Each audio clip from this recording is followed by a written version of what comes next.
नमस्कार, आपનું હાર્દિક સ્વાગત છે એજ્યુકેશન ગુજરાત ચેનલમાં। આજે આપણે ધોરણ 6ના હિન્દી વિષય 7મા પાઠ બુझो तो जाने एक पहला प्रकार का पाठ है। एना આપણે સ્વાધ્યાય સોલ્યુશન વિડિયો માધ્યમ શીખીશું। ચેનલ પર નવા હોય ચેનલ સબસ્ક્રાઇબ કરો, વિડિયો ગમે લાઈક શેર કરી દેજો। હવે આપણે પ્લે સ્ટોર પર પણ એપ્લિકેશન આવી ગયું છે એજ્યુકેશન ગુજરાતી, જેની લિંક હું ડિસ્ક્રિપ્શનમાં આપી દઈશ, તમે ચેકઆઉટ કરી શકશો, સરળતાથી વિડિયો મેળવી શકશો। પહેલો का सरल अर्थ એટલે કે પહેલી છે એટલે કે उखाड़ा एनो सरल अर्थ જોઈએ। पहलू, हम आप पत्थरों का जंगल कहते हैं। हमें એટલે આપણે એને પથ્થરોનું જંગલ કહીએ છીએ। हमारा मन बहुत विशाल है એટલે આપણું મન બહુ વિશાળ છે। हम पर बहुत से पेड़ लगते हैं, हमारे ऊपर બહુ વધારે पेड़ પણ લાગે એટલે કે વૃક્ષ લાગે છે। हम नदियों और झरनों का उद्गम स्थान છે, અમે નદીઓ અને ઝરણાઓના ઉદ્ગમ स्थान છીએ। उद्भव स्थान उद्गम स्थान એટલે हम धरती की रक्षा करते हैं, हमें धरती की रक्षा करे। तो ये कौन है? तो ये पर्वत पर्वत है भाई। दूसरा है, मैं अपना पानी स्वयं ही पीती हूँ એટલે હું મારું પાણી खुद पीऊँ छूँ। मैं खुद प्यासी रहकर संसार भर को अपना पानी देती हूँ, હું પોતે પ્યાસી રહીને આખા સંસારને પાણી આપું છું। मेरे पानी से खेत सींचे जाते છે એટલે મારા પાણીથી ખેતમાં સિંચાઈ થાય છે। मेरे पानी में नाव चलती है, मारा पानी में होड़ियों चले छे। मैं अपने मन माने ढंग से बहती रहती हूँ, मारा मन में धायरा प्रमाणे हूँ वहवा मंडू वहू छूँ। तो ये नदी। तीसरा, हम सबको फल देते हैं એટલે આપણે બધાને ફળ આપે છે એમ કે सबको फल देने में ही हमारा जीवन सफल है એટલે કે બધાને ફ્રૂટ ફળ આપવામાં જ हमारे जीवन की सफलता रहेली है। हम हरे भरे और हरियाली फैलाते हैं, हमें हरा भरा और हरियाली फैलावनारा छे। अपने फूल कलिया जड़ छाल और बीज देकर हम सबको खुश बनाते हैं એટલે અમે फूल कड़ियों जड़ એટલે કે જેના ઝાડવાના થળિયા હોય છાલ અને બીજ દઈને અમે બધાય खुश करिए। तो ये कौन से? वृक्ष। तो ये वृक्षो।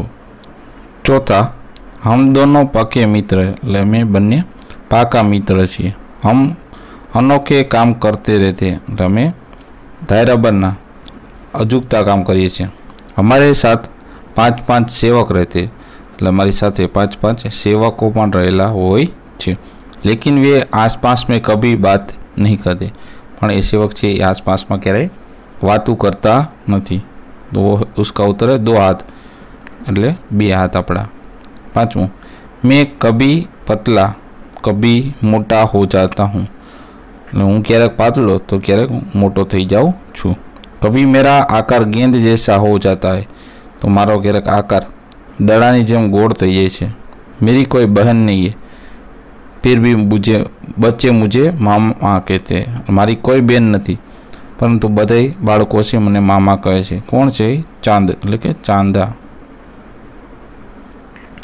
छठा, मैं सुबह बहुत जल्दी उठ जाती हूँ, हूँ रोज सवारे वेली उठी जाऊँ छू।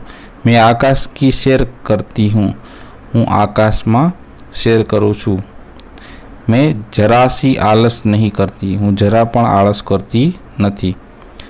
मैं हमेशा कुछ न कुछ करती रहती हूँ, हमेशा कंईक न कंईक करती रहूँ। तो उसका आंसर है चिड़िया, चकली। सातमों, मेरा शरीर हरे रंग का है, मारू शरीर लीला रंगनु छे। अंदर से मैं लाल रंग का हूँ और हमेशा रस से भरा रहता हूँ। अंदर थी हूँ लाल रंगनो अने हमेशा रसथी भरेलो रहूँ छूँ। गर्मी में मैं पहले लोगों की प्यास बुझाता हूँ और फिर उनका हालचाल पूछता हूँ। गरमी पड़े त्यारे हूँ लोकोने प्यास लगी हो तरस लगी हो ए बुझावे छे, त्यारे तरस ने मीटावे अने पछी एनो हालचाल पूछे छे। ए तरबूज ए छे तरबूज। प्रश्न पहला है, निम्नलिखित प्रत्येक प्रश्न के उत्तर दिए गए विकल्प में से सही विकल्प चुनकर उसका क्रमांकन प्रश्न के सामने दिए गए बॉक्स में लिखिए। पहले, हरियाली कौन फैलाता है? तो फैलाता है पेड़। दूसरा, भूतल के रखवाले कौन है? तो है पर्वत। तीसरा, नदियों का उद्गम कहाँ से होता है? तो होता है पर्वत से। चौथा, तरबूज प्यास बुझाकर क्या पूछता है? तो हाल चाल। पांचवा, प्रत्येक हाथ के कितने सेवक हैं? तो है 5। छठा, कौन कभी पतला और कभी मोटा हो जाता है? तो है चांद। प्रश्न दूसरा, कोष्टक में से उचित शब्द चुनकर रिक्त स्थानों की पूर्ति कीजिए। पहला, नदी के पानी से खेतों की सिंचाई होती है। दूसरा, पर्वत पर बड़ी संख्या में पेड़ उगते हैं। तीसरा, चांद बच्चों का मामा है। चौथा, तरबूज सबकी प्यास बुझाता है। और पांचवा, चिड़िया गगन की सैर करती है। प्रश्न तीसरा है, सही वाक्यांश चुनकर विधानों की पूर्ति कीजिए। पहला, पेड़ अपने जीवन को सफल मानते हैं क्योंकि उन्होंने लोगों को मधुर फल दिए हैं। दूसरा, नदियाँ प्यासी रहती है क्योंकि वे अपना पानी स्वयं नहीं पीती। तीसरा, चांद की कोई बहन नहीं फिर भी बच्चे उसे मामा कहते हैं। प्रश्न चौथा है, निम्नलिखित प्रश्नों के उत्तर एक एक वाक्य में लिखिए। पहला, पेड़ हमें किस तरह सुखी बनाते हैं? तो उसका जवाब है, पेड़ हमें अपने फल, फूल, जड़, छाल और बीज देकर सुखी बनाते हैं। दूसरा, पर्वत किनके उद्गम स्थल है?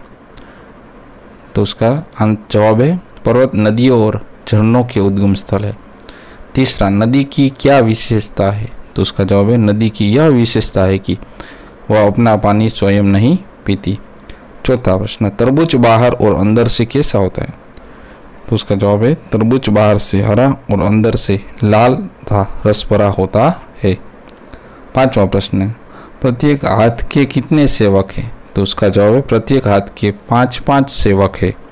छठा प्रश्न, चिड़िया की क्या विशेषता है? तो उसका जवाब है, चिड़िया की यह विशेषता है कि वह जरा भी आलस नहीं करती और हमेशा कुछ न कुछ करती रहती है। पांचवा प्रश्न, निम्नलिखित प्रश्नों के उत्तर लिखिए। पहला, पहेली में पर्वत अपने बारे में क्या कहते हैं? तो उसका जवाब है, पर्वत कहते हैं कि हम पत्थरों के जंगल जैसे तन के साथ साथ हमारा मन भी ऊंचा है। हमसे ही नदियों और झरनों का जन्म होता है। हम इस भूतल के रखवाले हैं। प्रश्न दूसरा है, नदियों अपने बारे में क्या कहती है? तो उसका जवाब है, नदियाँ कहती है कि हम अपना पानी स्वयं नहीं पीती। पानी से भरी होकर भी हम प्यासी रहती है। हम सारी दुनिया को पानी देती है। हमारे पानी से खेत सींचे जाते हैं। नाविक हमारे पानी में नावें चलाते हैं। हम मनमाने ढंग से बहती है। प्रश्न छठा है, निम्नलिखित शब्दों के समानार्थी शब्द लिखिए। पहली समस्या, तन का देह और शरीर, हस्त का कर, भूतल का धरती और उसका ऊपरी भाग। भूतल धरती का ऊपरी भाग। सातवां है, निम्नलिखित वाक्य में से विशेषण छाटिए। पहला वाक्य, कक्षा में 4 बच्चे बैठे थे, तो 4 हुआ विशेषण। दूसरा, नीम की पत्तियां कड़वी लगती है, तो कड़वी हुआ विशेषण। तीसरा, नदी में काला पानी, तो काला हुआ विशेषण। चौथा, हमारी पाठशाला में बड़ा बगीचा है, तो बड़ा हुआ विशेषण। पांचवा, बाजार में पके केले मिलते, तो पके हुआ विशेषण। प्रश्न आठवां, निम्नलिखित शब्दों को शब्दकोश के क्रम में लिखिए। पहला का कांटे, बाद में चिड़िया, नदी, बक्के, पतला, पानी, पूजन और पेड़। नौवां प्रश्न है, निम्नलिखित वाक्यों में से फल या सब्जी का नाम ढूंढकर लिखिए।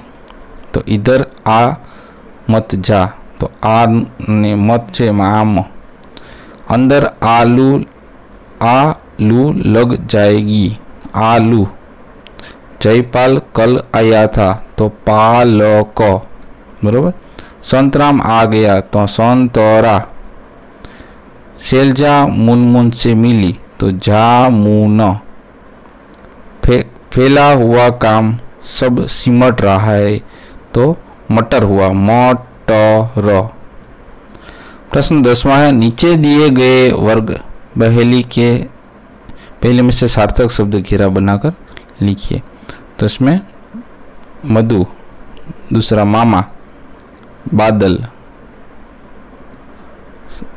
सखी, ससा, बरोबर, सावन, तीर्थ, नदी, दल, वन और मध होगा। उसमें सर्कल बना देना आप। प्रश्न 11वां है, निम्नलिखित वाक्यों में विराम चिन्ह लगाइए। आप क्या खाएंगे? प्रश्न चिन्ह। माँ ने पूछा अल्पविराम, नन्ही बेटी तुम कहाँ रह गई थी? प्रश्न चिन्ह इन्वर्टेड कोमा में लखूँ। तीसरा, छी बस आश्चर्य चिन्ह है, कितना गंदा पानी है।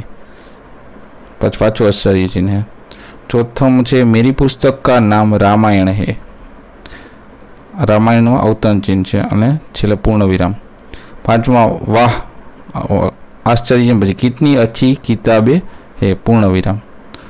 तो आ पाठ 7मानु स्वाध्याय पोथी संपूर्ण सोल्यूशन जोता रहो एज्युकेशन गुजरात चैनल, सीखता रहो। थैंक यू, आभार।